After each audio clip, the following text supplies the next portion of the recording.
दो गैंग्स जो सबको आतंकित कर रहे थे, अब वो सभी एक ही स्थान पर हैं। एल साल्वाडोर के राष्ट्रपति ने यही कहा। उन्होंने पूरे देश को बदल दिया। कई दशकों तक दुनिया की अपराध राजधानी रहने के बाद आज ये दुनिया के सबसे सुरक्षित देशों में से एक बन गया है। और ये सब हुआ इस राष्ट्रपति की वजह से। वो नाइब बुकेले हैं। वो अरब वंश के हैं।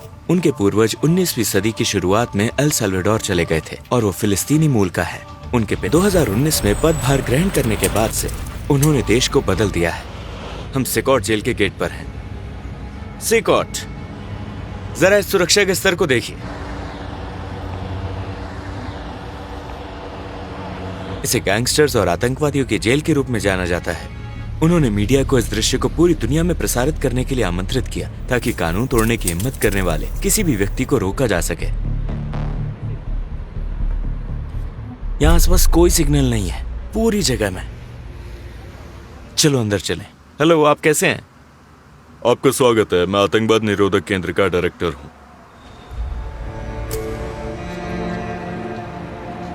सुरक्षा व्यवस्था इतनी कड़ी है कि इस जेल में प्रवेश करना एयरपोर्ट पर जाने जैसा लगता है। प्रवेश से पहले हमारी कड़ी जांच की जाती है। इस एडवांस्ड इक्विपमेंट को देखिए। ये जेल पुनर्वास के बारे में नहीं है, ये केवल गैंग के सदस्यों के लिए है।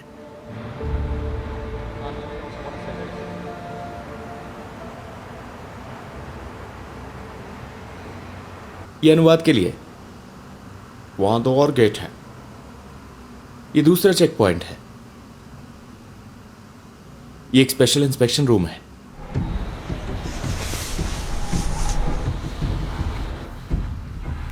और कपड़े और यहां तक कि मौजे भी जांचते हैं। सब कुछ हल्का होना चाहिए। चलिए शुरू करें।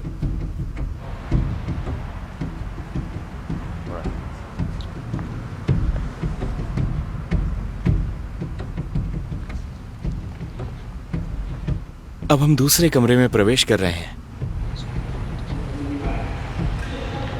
कैदियों तक पहुंचने से पहले हमें कितने कमरों से गुजरना होगा? सिकॉट में 8 विशाल सेल ब्लॉक्स हैं, जिनमें से प्रत्येक में हजारों कैदियों को रखने की क्षमता है। ये सिर्फ एक जेल नहीं है, ये एक सुरक्षित किला है। इस हाईटेक डिवाइस का इस्तेमाल कैदियों और जेल कर्मचारियों दोनों के सत्यापन के लिए किया जाता है। इन सभी एडवांस डिवाइसेस को देखिए। यहां कैमरे और फिंगरप्रिंट स्कैनर है। अपराधी यहां बिना पहचान के पहुंचते हैं, इसलिए सत्यापन के लिए इन सभी उपकरणों का इस्तेमाल किया जाता है। कैमरे बहुत एडवांस्ड हैं और इनमें फेशियल रिकग्निशन की सुविधा है। इसमें मोशन सेंसर भी लगे हैं।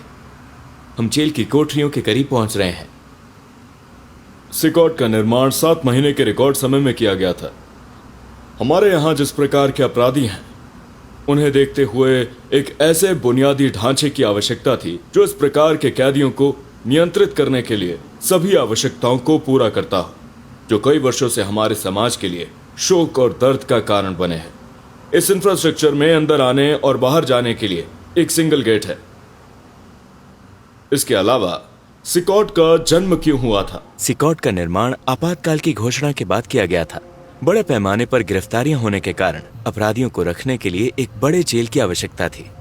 ये लैटिन अमेरिका की सबसे बड़ी जेल है, जिसका आकार 8 फुटबॉल मैदानों के बराबर है और इसकी क्षमता 40,000 कैदियों को रखने की है। इसके अंदर दुनिया के सबसे खतरनाक अपराधियों में से कुछ और लैटिन अमेरिका के 2 सबसे बड़े गैंग मौजूद हैं। ये गैंग है बैरियो 18 और MS-30। अब हम उन्हें देखेंगे और अब वो सलाखों के पीछे हैं। बहुत कम लोगों को अनुमति दी जाती है। मैं शायद पहला अरब व्यक्ति हूं जिसे अंदर फिल्माने की इजाजत मिली है। इस जेल से भागना कितना मुश्किल है? यह नामुमकिन है। जेल के चारों ओर 15 मीटर ऊंची कंक्रीट की दीवारें हैं, जिन्हें कांटेदार तारों और 19 वॉच टावर से सुरक्षित किया गया है। उन्होंने कहा कि यहाँ से भागना असंभव है। यहाँ अत्यधिक सुरक्षा है। जेल की सुरक्षा 600 सैनिक और 250 पुलिस अधिकारी करते हैं। ये यहाँ के गार्ड्स हैं। मैं जेलों के बारे में एक वीडियो सीरीज बनाऊंगा, लेकिन पहले आइए इस वीडियो को 2 लाख लाइक्स तक पहुंचाएं।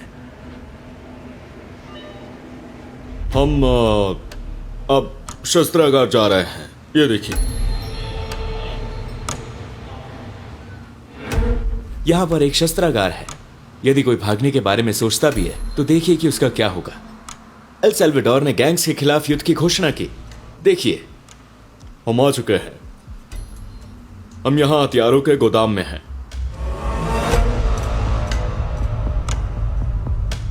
तो क्या आपने गैंग्स के खिलाफ युद्ध की घोषणा कर दी है? हाँ, हमारे पास अन्य प्रकार के हथियार भी हैं। इन सभी हथियारों को देखो। उन्होंने देश को सुरक्षित बनाने के लिए आतंकवाद के खिलाफ युद्ध की घोषणा की। वो इसके लिए किसी भी हद तक जा सकते हैं। हमें उन्हें नियंत्रण में रखना होगा। उनके हाथ और पैरों में हथकड़ी लगानी होगी। हाँ, पैर की हथकड़ी। यहाँ मौजूद हथकड़ियों के प्रकारों को देखिए। ये दोनों हाथ और पैर को एक साथ बांधते हैं। जब इनसे हथकड़ी लगाई जाती है तो आप उन्हें असुविधाजनक ढंग से चलते हुए देखते हैं। टोम्फा। वो जो उपकरण पहने हुए हैं वो आपात स्थिति के लिए डिजाइन किए गए हैं। हाँ, ये आपातकाल की स्थिति का परिणाम है। ये सभी उपकरण एक ही उद्देश्य पूरा करते हैं, नागरिकों की सुरक्षा करना। सार्वजनिक सुरक्षा इनकी प्राथमिकता है।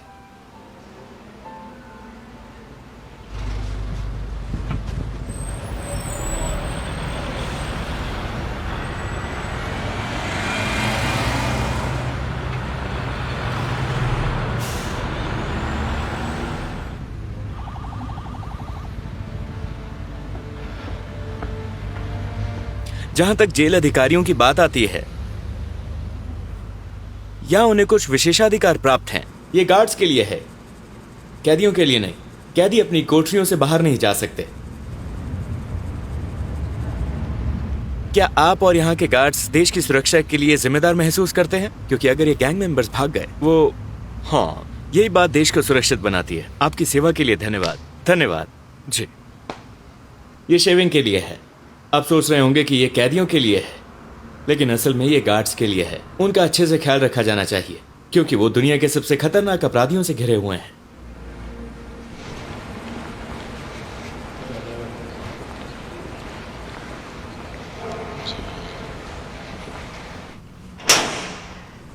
ये गार्ड्स की डॉर्मेट्री है। वो यहाँ 5 दिन काम करते हैं, इसके बाद 5 दिन की छुट्टी होगी। अपराधियों के सामने पूरा दिन रहने से होने वाले तनाव को कम करने के लिए ऐसा किया जाता है। ये जिम गार्ड्स के लिए है। ये सब गार्ड्स की भलाई के लिए है।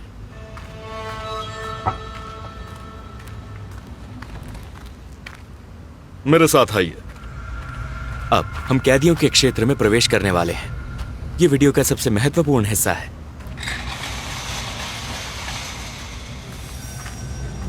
दुनिया के सबसे खतरनाक गैंग लीडर्स बस कुछ ही कदम दूर हैं। एक बार जब वो सीकॉट में प्रवेश कर जाते हैं तो फिर कभी बाहर नहीं निकल पाते। इस गेट से अंदर जाने के बाद वो फिर कभी बाहर नहीं आते। अब हम सेल्स की ओर जा रहे हैं।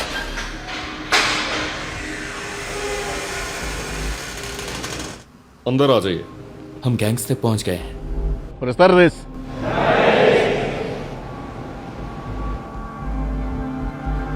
उनके परिवार के किसी भी सदस्य को उनसे मिलने की इजाजत नहीं है। दोनों गैंग्स को एक साथ जेल में रखा गया है। इनमें से प्रत्येक ने 200 से अधिक लोगों की हत्या, बलात्कार तथा कई अन्य अपराधों में भाग लिया था।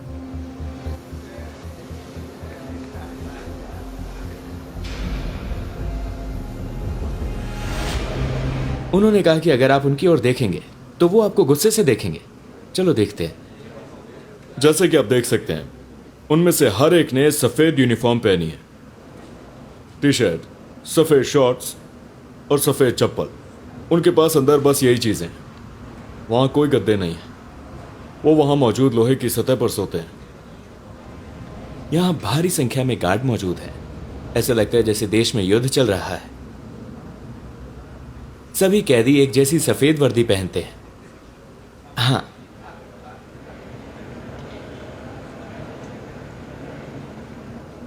यहाँ की लाइट्स कभी बंद नहीं होती। वो 24/7 चालू रहती हैं ताकि कैदियों को समय का पता न चले और गार्ड उन पर नजर रख सके। उनके पास दुर्व्यवहार करने का कोई मौका नहीं है। प्रत्येक सेल की क्षमता 100 कैदियों की है, लेकिन हर सेल में केवल 80 बिस्तर हैं। उनके पास ठंड से बचने के लिए कोई कंबल या अन्य सामान नहीं है। 24 घंटे नियंत्रण और निगरानी। गार्ड्स के अलावा हमारे पास कैमरा सिस्टम है जो हमें हर गतिविधि पर रियल टाइम मॉनिटरिंग की अनुमति देती है।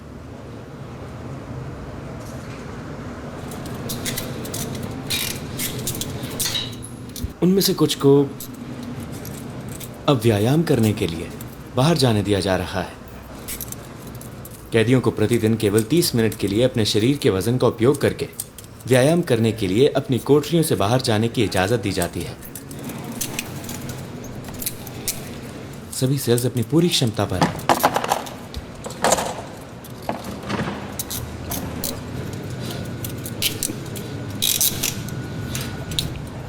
ऐसा लगता है जैसे ये किसी फिल्म का दृश्य है। सिकॉट।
Solamente hay un clamor, abre los cielos sobre nosotros, abre los cielos, Señor, a llover.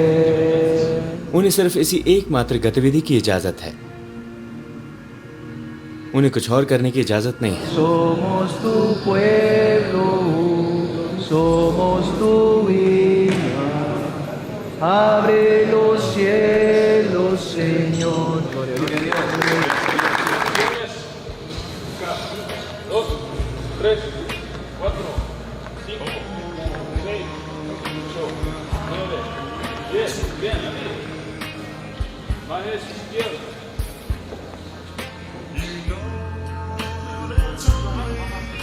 उनके टैटू से पता चलता है कि वो किस गैंग से संबंधित हैं। गैंग के टैटू वाले किसी भी व्यक्ति को तुरंत गिरफ्तार कर लिया जाता है।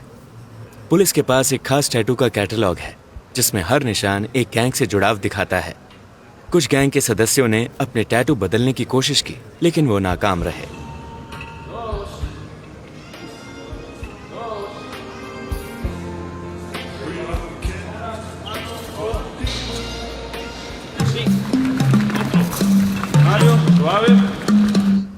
यहाँ नर्सें हैं। एक डॉक्टर रोजाना आकर इनका चेकअप करते हैं। मेडिकल स्टाफ का हमेशा यहाँ रहना जरूरी है क्योंकि कैदियों को बाहर जाने की इजाजत नहीं है। यहाँ से एक कमरा है जहां वो अपने वकीलों से वीडियो कॉल के जरिए बात कर सकते हैं। मुकदमे यहीं चलते हैं क्योंकि उन्हें बाहर जाने की इजाजत नहीं है। यहाँ वो अपने वकीलों से वीडियो कॉल के जरिए बात करते हैं। यहाँ हम कैदियों को बैठाते हैं। बैठ जाओ। स्क्रीन के जरिए हम अदालत को और दूसरे जेलों को देख सकते हैं जो एक ही सुनवाई से जुड़े हैं। जी हाँ, यहाँ हमारा क्लिनिक है। इस शानदार जेल के अंदर ये सारे कमरे देखो। ये इलाज और इंजेक्शन देने की जगह है।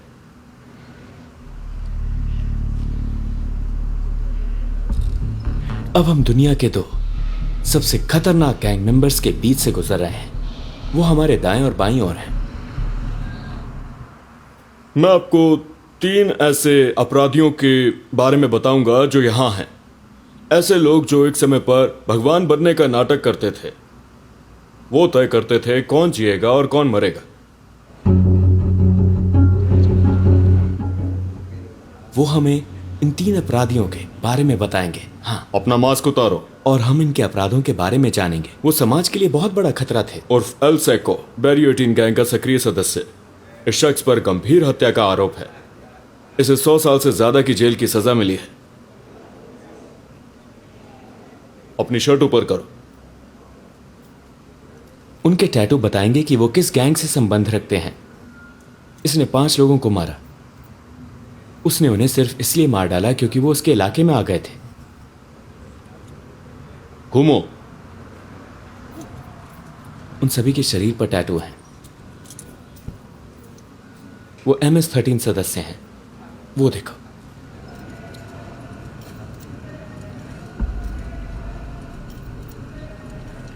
इसने 4 लोगों का अपहरण किया था। उसके बगल वाले ने 5 लोगों की हत्या की थी। ये यहां कैद अपराधियों का बस एक छोटा सा नमूना है। तीसरा कैदी भी एक गैंग का सदस्य है। इसने एक जवान लड़की को मार डाला जिसका एथलीट बनने का उज्जवल भविष्य था। बाद में उसने उसकी हत्या कर दी। अपनी शर्ट ऊपर करो। उसने उसका भविष्य छीन लिया।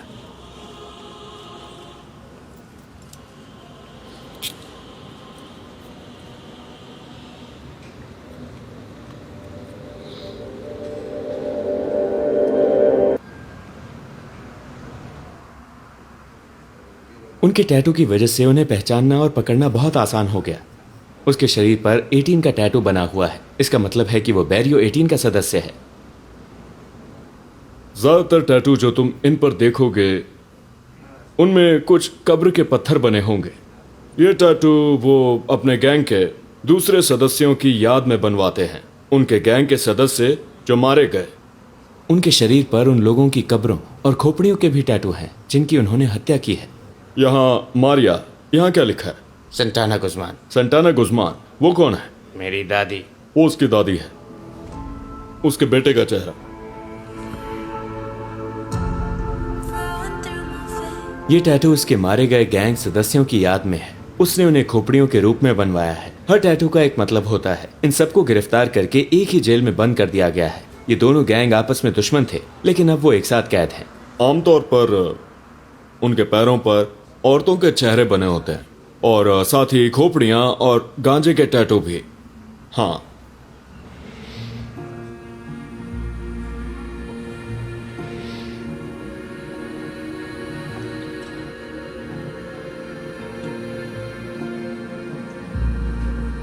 शुक्र है मैं बहुत दूर रहता हूं। अगर इनमें से कोई भविष्य में मुझे पकड़ लेता तो मैं बहुत मुसीबत में पड़ जाता।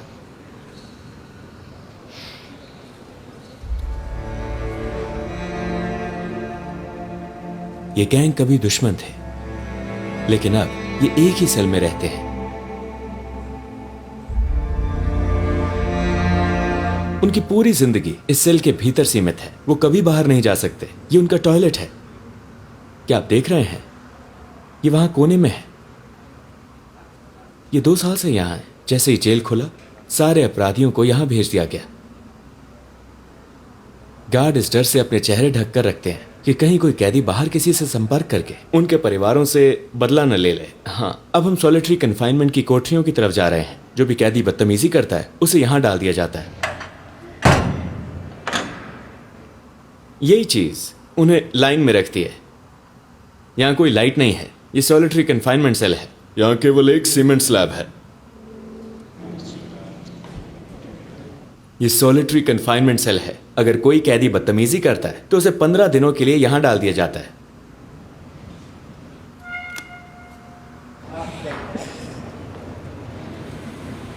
वो खाने के लिए भी अपनी कोठरी से बाहर नहीं निकलते। खाना अंदर ही पहुंचाया जाता है। सिर्फ बीन्स और चावल, कोई चिकन नहीं, कोई मांस नहीं।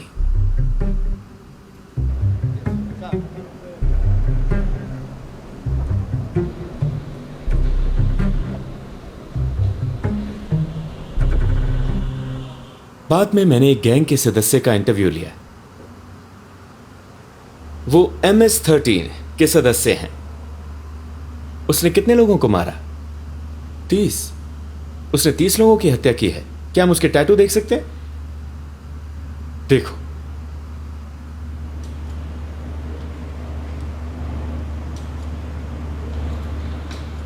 क्या उसे अपने अपराधों पर पछतावा है? क्या तुम्हें अपने अतीत में किए गए कामों का पछतावा है? Encontrándome un penal de máxima seguridad donde solo lo básico se le da a uno, se lamenta uno. Quizá uno se hace fuerte durante el día, pero en la noche uno se lamenta y llora, encontrándose en esta condición. वो कहता है कि वो रोज रोता है और उसे अपने किए पर पछतावा है, लेकिन अब बहुत देर हो चुकी है। उसे पश्चाताप होता है, लेकिन उसे न्याय का सामना करना ही होगा। जब वो गैंग में शामिल हुआ तब उसकी उम्र क्या थी? Como la de 11 años. वो सिर्फ 11 साल की उम्र में गैंग में शामिल हो गया था और अब वो यहाँ सेकॉट में है। राष्ट्रपति ने जो किया वो साहसिक और शानदार था। जब वो पहली बार 2019 में चुने गए थे तब उनकी अप्रूवल रेटिंग लगभग 50% थी। आज अल साल्वाडोर ने संपूर्ण स्वतंत्रता और सुरक्षा के मामले में, लेकिन 2024 के चुनावों में वो 85% वोटों के साथ जबरदस्त बहुमत से जीते। सभी रिकॉर्ड तोड़ दिए हैं। ये पूरे पश्चिमी गोलार्ध में सबसे सुरक्षित देश है। क्यों? क्योंकि पहली बार लोगों ने सुरक्षित महसूस किया। ये सिकॉट जेल के हमारे दौरे का अंत है। आपने इस एपिसोड से क्या सीखा? इस राष्ट्रपति से हम बहुत कुछ सीख सकते हैं।